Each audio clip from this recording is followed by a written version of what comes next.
విధానంలో చాలా పెద్ద లోపం. ఇది మన ఒక్క గ్రామ పంచాయతీకే కాదు, రావాల్సింది అన్ని ఇంక్లూడింగ్ బ్యాంకులు.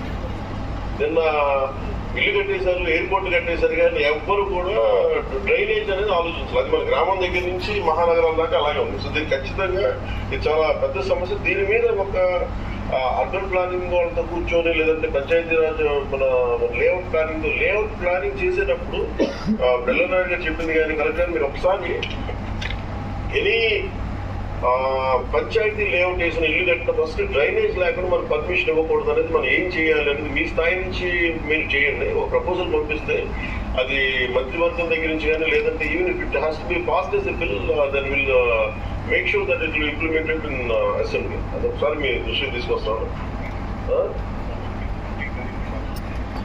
Town planning department, town and country plan.